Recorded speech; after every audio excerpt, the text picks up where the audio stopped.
Hi there, I'm Andrea Koppel, and it's time for coffee, the podcast where you get to hear firsthand what the jobs and careers that interest you the most are really like. Hey there, Java junkies, how's it going? If you want to know how to break into the world of marketing, especially digital media, my next guest is a one-stop shop for career counseling in this space. And tip number one is good storytelling is the key to good marketing. So grab your mug and take a chug of a delicious caffeinated beverage because it's time for another caffeinated career conversation. And my guest is Hope Greenberg, the co-founder at Soapbox Strategies, a company she founded in 2014 to help clients develop customized content and strategy designed to generate awareness, loyalty, and strong customer engagement to amplify a brand's singular story. Hope spent the first chapter of her career in the marketing world, working at fashion magazines like Mirabella and Lucky, before eventually moving more into content marketing for other brands like Kate Spade, Kenneth Cole, Joe Fresh, Target, and Banana Republic.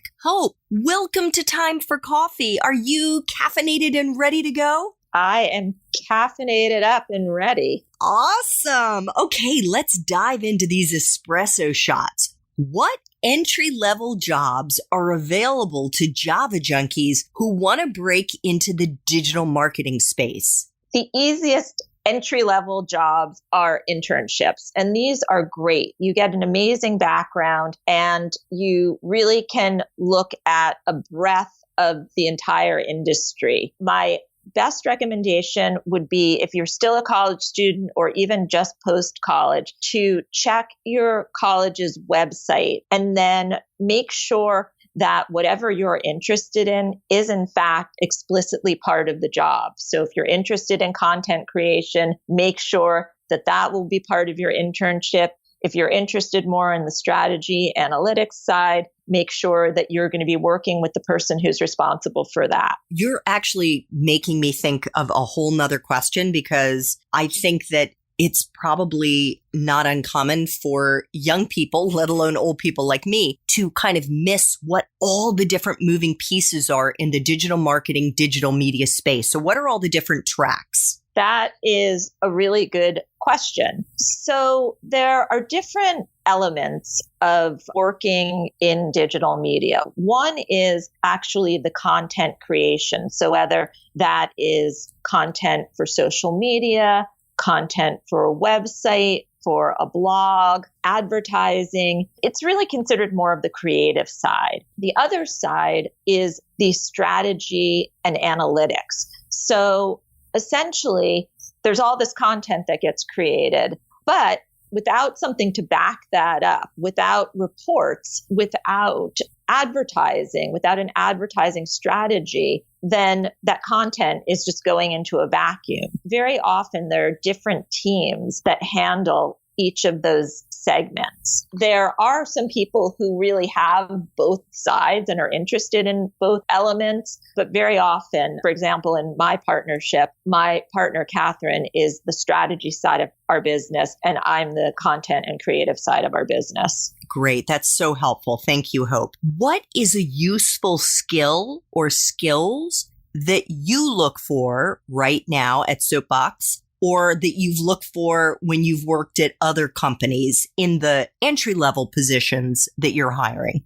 I think almost always, or at least industries that I've been in, what's important to me and what's important to us at Soapbox is a sense of resourcefulness. Somebody who can work with us and figure out how to figure it out, which doesn't mean that somebody shouldn't ask questions, and absolutely doesn't mean that we don't want to provide answers. But what we want is somebody who, if they hit a roadblock, knows how to keep going and work through it. And if something looks like it's not going to work, then can come to the table with other solutions. We really prize organization.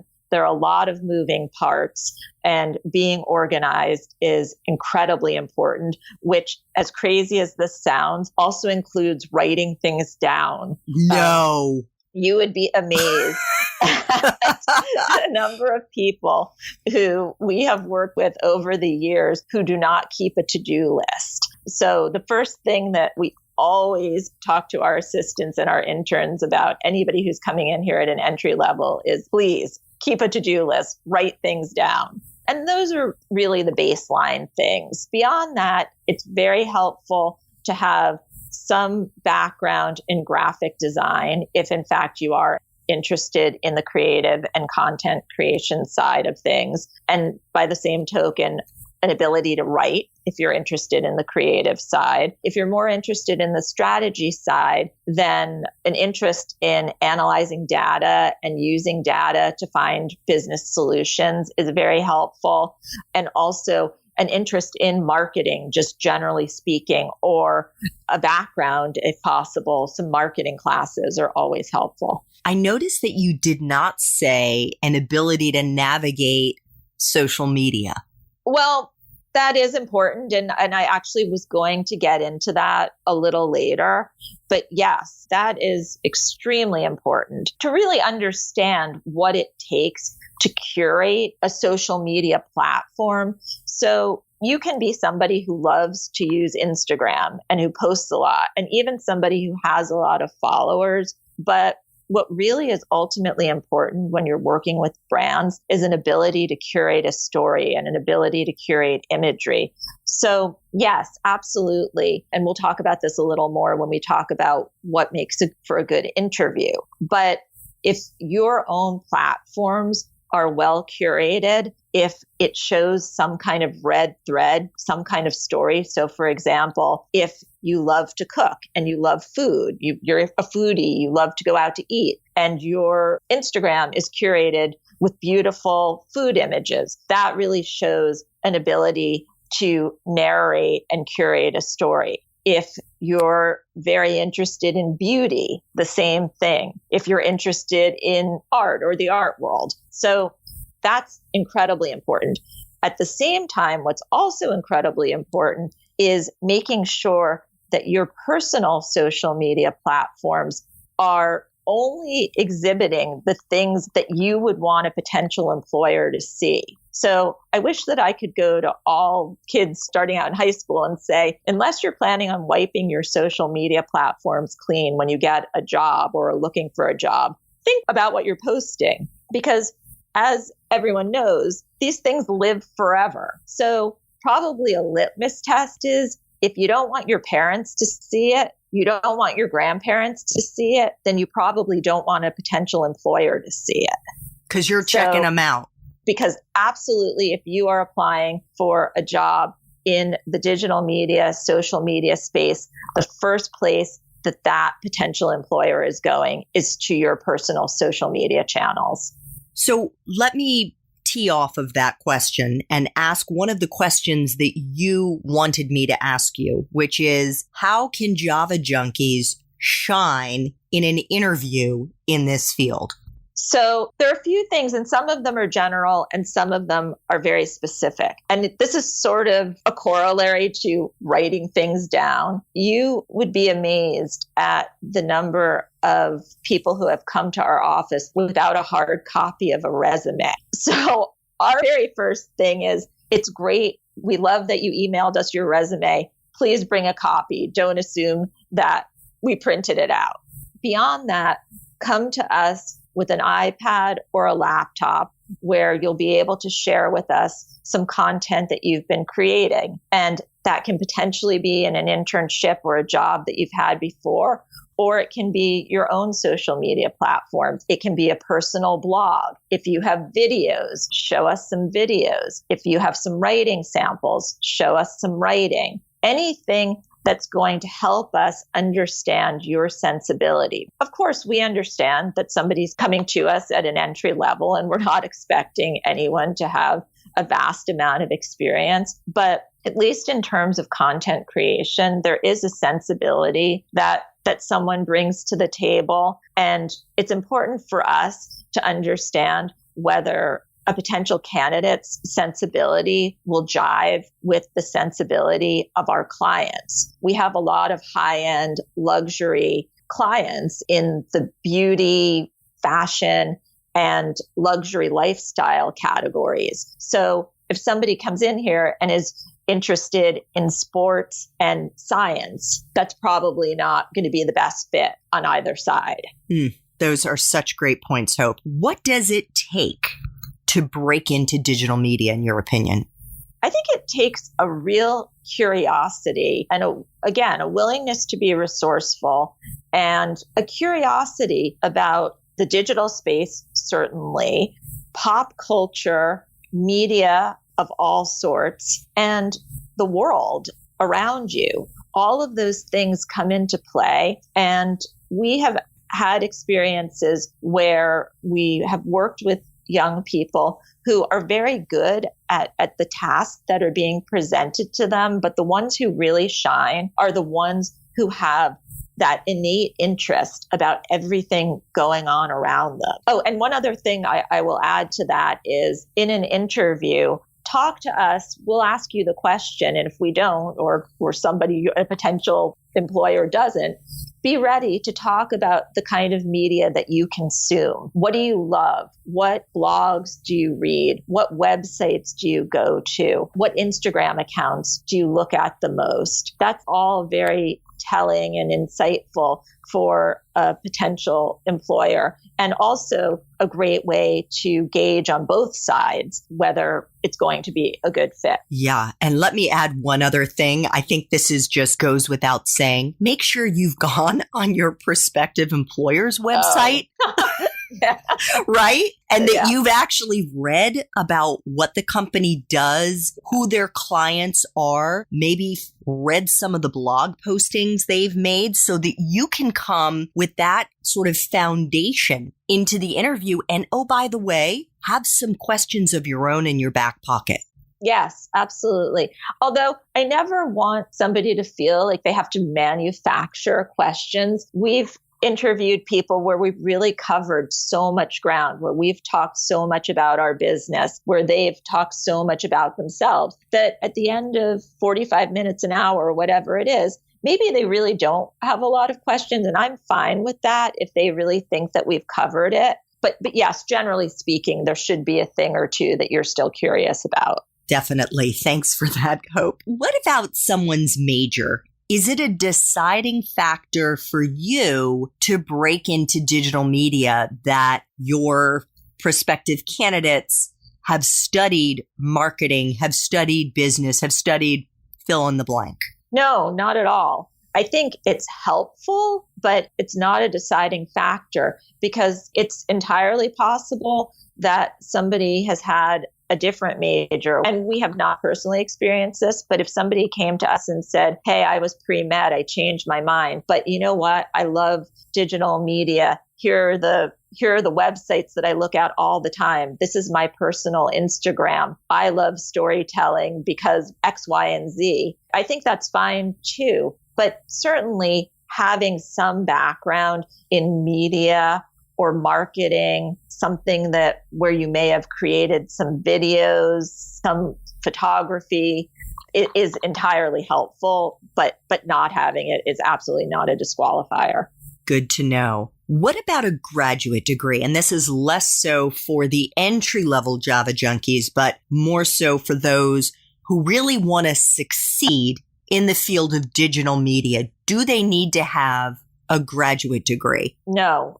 And again, I think it can never hurt. My business partner, Catherine, has an MBA in new media and technology from NYU. She was actually the first class, I think, that had to be part of that major at NYU. And her MBA serves her very well because she does handle the strategy and analytics side of our business. And I think it helped her break into this world on the strategy side. But I don't think it's not like investment banking. You don't have to have an MBA. That is so good to know. And I also love the example, Hope, because what you've showed is that you've partnered with someone who has that. And Java junkies need to be thinking that way no matter what industry they go into, about how they can complement their strengths with the strengths of others to achieve whatever their goal is. That is important. And that's also really important now when the world is just so much more entrepreneurial in general. And there's a good possibility that if this is a field that you're interested in, at some point, you're going to want to start your own agency. You're going to want to break out on your own. So absolutely thinking about how to connect with people and network with people who have complementary skills starting very early on. That's a great point, Andrea. That's really, really helpful. Hope, what do you think are the most useful life experiences for someone who wants to start out in the field of digital media?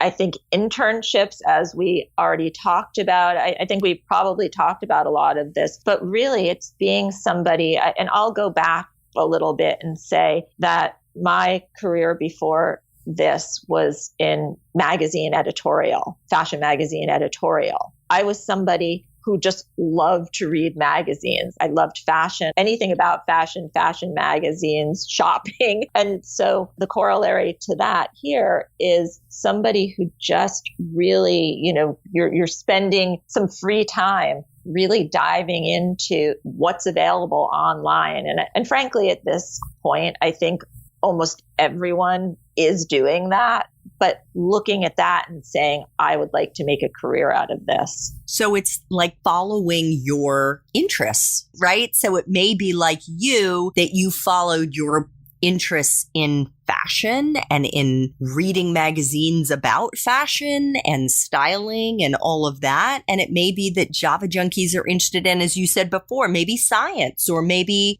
fill in the blank, and finding that part of the digital media space that relates to their interests. Absolutely. And with the understanding and with the caveat that it ultimately is a business.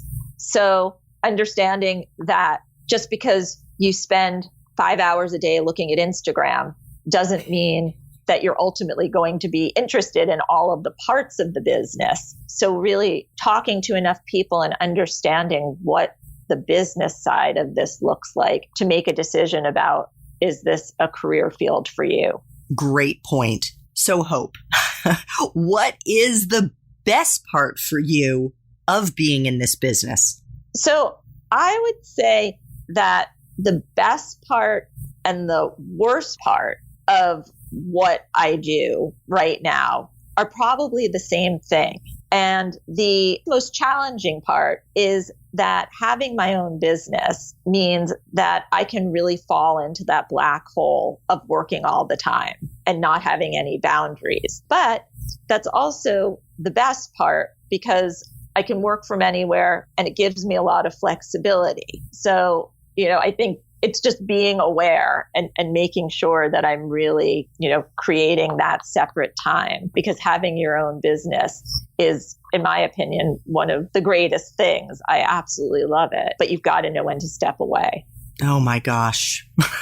We need to have a whole nother conversation about that. So Hope, what is the best career advice you've ever gotten? I would say one of the things I learned along the way, and it's really important, again, right from the very beginning, is to treat everyone you meet, every situation, with respect and really thinking through how you're treating people and the impression that you're leaving. I think every industry is small and you just never want to burn bridges. And the thing that I think starting in any industry might not be apparent right away is that if for whatever reason a situation doesn't work out, that's fine, but it's how you leave and how you get out of it that's so important, because guaranteed you will cross paths. If you stay in this industry, you will cross paths with that person again. Oh, that's really interesting. So it's a smaller place than you think. It is, and I think that's probably almost any industry, but particularly if you stay in the same city for a while and are looking for jobs and moving through the industry, you will cross paths with that person or somebody who knows that person at some point. I think that's just great life advice. I think you want to treat your colleagues, you want to treat your boss, you want to treat the people that you run into at the supermarket with respect. and with dignity and the same way that you want to be treated. I just think that's a great way to lead your life. So yay. Hope, what movies, if any, or Netflix, Hulu, Amazon shows, or fiction books do you think accurately depict your profession? I was trying to think about this and was a bit drawing a blank, but I guess if you go back to the very beginning and really think about the history of social media and digital media, the Social Network, because it is a true story and my understanding of it really does accurately depict this world and the startup world. That was the movie about the founding of Facebook. Right, exactly. Nice. I really enjoyed the movie, and it's definitely, I think, it's cutthroat. It's cutthroat, and you better be ready to navigate that world. Yeah, and I think you learn quickly to be savvy, but at the same time, and I think this can be applied to almost any industry, any business. It's what we were just talking about, which is it's great and you always should look out for your own best interest. That's very important. But at the same time, being respectful of how that impacts the people who you're working with and the people around you and your colleagues and your employers. Great. Final espresso shot, Hope. What would Java junkies be surprised to learn about the field of digital media? That probably goes back to the idea that you may love social media and you may have built a great following on Instagram, you're on Snapchat all the time, but this business is about a lot more than posting, than enjoying taking pictures and shooting videos and posting them. There's a lot behind it. And a career now that has really taken off, and probably a lot of Java junkies know about this, is the career of social media influencer. And that is somebody who is paid by brands to post on behalf of the brand. That is a business. And if you're working with brands, it requires the utmost level of professionalism. You have to be able to negotiate a contract. You have to be able to meet deadlines. You have to be able to understand how to fuse your personal aesthetic, or if you've created your own personal brand, with that of the brand that's hired you. You have to be willing to reshoot things because the brand may not like what you've shot. All of these things are a business. So as much as you like social media or digital media, it's about a lot more than just loving to be on Instagram. Oh, that is such great insight. Thank you so much, Hope. And I want to thank you so much for making time for coffee with me and the Time for Coffee community. This was so interesting. Thank you. It was my pleasure. Thanks so much for listening to Time for Coffee, where the professionals in the jobs that most interest you always have time to grab coffee 24/7, no matter where you live. I have one quick favor to ask you. Remember to rate, review, and subscribe to Time for Coffee. Thanks so much.